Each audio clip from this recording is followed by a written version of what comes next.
بسم اللہ الرحمن الرحیم اور انا للہ و انا الیہ راجعون۔ ایک افسوسناک خبر ہم نے سنی کہ اسلام آباد میں خود کش دھماکہ ہوا اور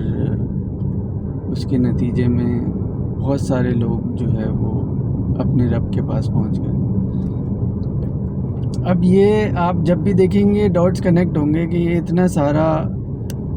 مسئلہ ایک دم سے کیسے پیدا ہو گیا کہ بلوچستان کے اندر 12 جگہوں پہ حملے ہو گئے اور پھر خیر ان کی پٹائی ہو گئی۔ تو پھر انہوں نے کہا یار یہ تو پٹائی ہو رہی ہے تو اس طرح نہیں کرو، پھر یہ ایسا کرو کہ مطلب باقی لوگ نہ پکڑے جائیں، بس ایک دو بندے ہی پھٹ جائیں۔ تو وہ بزدلانہ حرکت ہوتی ہے اور بزدلی تو شیوا ہوتا ہے ایسے سارے لوگوں کا۔ تو وہ جا کے جی انہوں نے اپنے آپ کو دھماکے سے اڑا لیا ایک امام بارگاہ کے اندر۔ لیکن یہ کب سے شروع ہوا ہے یہ آپ نوٹ کریں، جو میں بات کر رہا ہوں کہ ایران ایک بہانہ ہے، پاکستان نشانہ ہے، افغانستان ایک بہانہ تھا، پاکستان اس وقت نشانہ تھا۔ یعنی آپ دیکھیں کہ شپس آ کے ان کم بختوں کے جب بھی پاکستان کے آس پاس کھڑے ہوتے ہیں تو دھماکے پاکستان میں شروع ہو جاتے ہیں۔ آپ دیکھیں افغانستان کی وجہ سے ان کے شپس آ کے کھڑے ہوئے تھے، دھماکے پاکستان میں ہو رہے تھے۔ اب ایران کی وجہ سے آگے کھڑے ہوئے ہیں، دھماکے پاکستان میں ہو رہے ہیں۔ تو یہ سب اس لیے ہے کہ یہ ڈائریکٹ حملہ نہیں کرنا چاہتے، کیونکہ یہ موت سے بھی ڈرتے ہیں، پھر یہ اس سے بھی ڈرتے ہیں کہ پاکستانی پتہ نہیں کب کیا کر دیں۔ مجھے ایک امریکن جرنل کی بات یاد آ رہی ہے، CNN پہ غالباً اس سے پوچھا گیا تھا کہ وائی یو آر فیلنگ ان افغانستان، تم افغانستان میں کیوں ہار رہے ہو؟ تو اس نے کہا تھا ون ورڈ، پاکستان، کہ میں صرف اس کا ایک ہی جواب دوں گا اور جواب یہ ہے کہ پاکستان۔ تو تھوڑا سا انہیں بھی اندازہ ہے کہ ہم ڈبل ٹرپل گیم کھیلنے کے عادی ہیں، اس میں کافی دفعہ ان لوگوں کو بیوقوف بنا چکے ہیں، تو ڈائریکٹ حملے کرنے کی بجائے یہ اسی طرح ہی کام کرنا چاہتے ہیں۔ تو اب افغانستان تو تقریباً آپ سمجھ لیں پیسے بھی دے رہے ہیں، پھر ان کی دوستی بھی کرا دی ہے۔ جو ان کا پرانا بدمست ہاتھی تھا اس سے، اور اس کا ثبوت یہ بھی ہو گیا کہ اب وہ بنگلہ دیش کے خلاف بھی پھرتیاں دکھا دکھا کے ووٹ دے رہے ہیں۔ تو یہ سب کرنے کے بعد بھی اب کیونکہ ہمت پوری طرح نہیں ہے، اور ان کو یہ بھی پتہ ہے کہ جلال آباد سے لے کے کابل تک پینیٹریشن اور کس کس کی ہے ان کے علاوہ اور کتنی زیادہ ہے، تو اب یہ ایران کو کمزور کر کے پھر پاکستان کی باری لانا چاہتے ہیں۔ اور یہ ساری شپس جو کھڑی ہوئی ہیں اس پہ کل خالد چشتی صاحب نے یہ اسسمنٹ کیا کہ ایران سے غلطی یہ ہوئی ہے کہ جب سے شپس آ کے کھڑی ہوئی ہیں اس نے اپنے ہائیڈ آؤٹس میں رکھے ہوئے ویپنز، اپنے بنکرز اور دوسری چیزوں کو ایکٹیویٹ کرنا شروع کر دیا تھا، اور ظاہر ہے کہ یہ ساری چیزیں، یہ ڈیٹا کلیکٹ ہو رہا ہے۔ تو مجھے اس سے تسلی ہوئی، دوسرا نقطہ جو نکلا وہ یہ نکلا کہ اس کا مطلب یہ ہے کہ پاکستان کو یہ بات پتہ تھی کہ اس طرح کی ایکٹیویشن نہیں کرنی ہے۔ تو پھر میں نے اس کو اس سے کنیکٹ کیا کہ آپ دیکھیں کہ ہم لوگ بھی حیران ہوتے ہیں کہ ہمارے پاس غوری تھا، شاہین 1 2 3 تھا، غوری 2 تھا، اور کروز میزائل تھے، لیکن ہم نے جو ہے اپنے سب سے سادہ والا ہلکا پھلکا سا جو فتح 1 اور 2 ہے وہ چلایا انڈیا کے خلاف، اسی سے خیر ان کی اتنی تباہی ہو گئی۔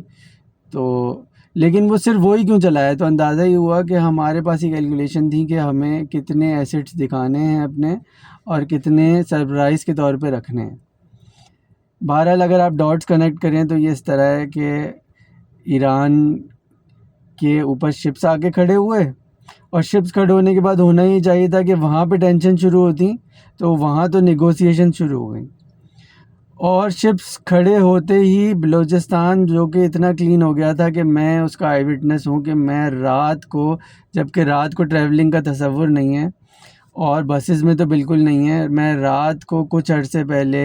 کراچی سے بس میں بیٹھ کے چمن گیا ہوں، اور اگر کوئی اس طرح رات کو جاتا بھی ہے تو اس کی کوشش یہ ہوتی ہے کہ وہ فل اسپیڈ پر جائے اور نہ رکے، اور ہم کم سے کم 4 جگہ رکے ہیں، ہم نے کھانا کھایا ہے، نماز پڑھی ہے بس میں، یہاں تک کہ گرما گرم بریانی بنوا کے بھی کھائی ہے، اور کوئی پریشانی نہیں تھی، اتنا کلین ہو گیا تھا۔ جو ISPR کے جیسے جنرل ہیں وہ یہ بتا رہے تھے کہ ہم نے یہ صفائی شروع کر دی ہے، تو وہ نظر آ رہا تھا۔ اور اچانک کیا ہوا؟ اچانک یہ ہوا کہ آپ کے 12 مقامات کے اوپر حملے ہو گئے، یہ شپ آگے کھڑا ہوا، 12 مقامات پہ حملے شروع ہو گئے، انٹیلیجنس بیس آپریشن جو کامیاب جا رہے تھے وہ انٹیلیجنس یہاں تک نہیں پہنچ سکی، اس سے کوئی سپیریئر یا اس سے کوئی زیادہ ہائی ٹیک کنیکٹیوٹی ان کے پاس تھی، اس کا مطلب ہے۔ اب اس کو کنیکٹ کریں گے، شپ آ کے کھڑا ہوا اور بہت عرصے کے بعد اسلام آباد میں خود کچھ دھماکہ ہو گیا۔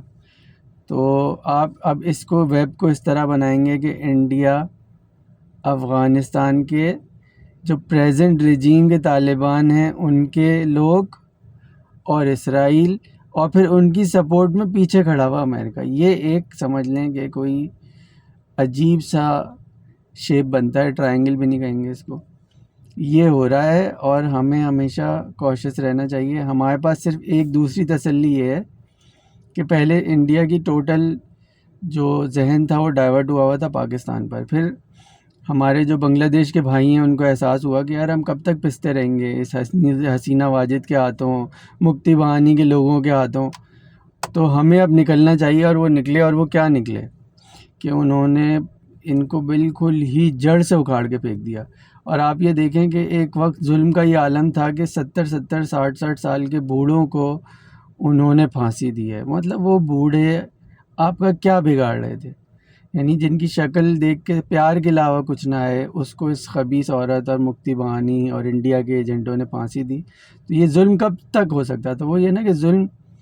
پھر ظلم ہے، بڑھتا ہے تو مٹ جاتا ہے، خون پھر خون ہے ٹپکے گا تو جم جائے گا۔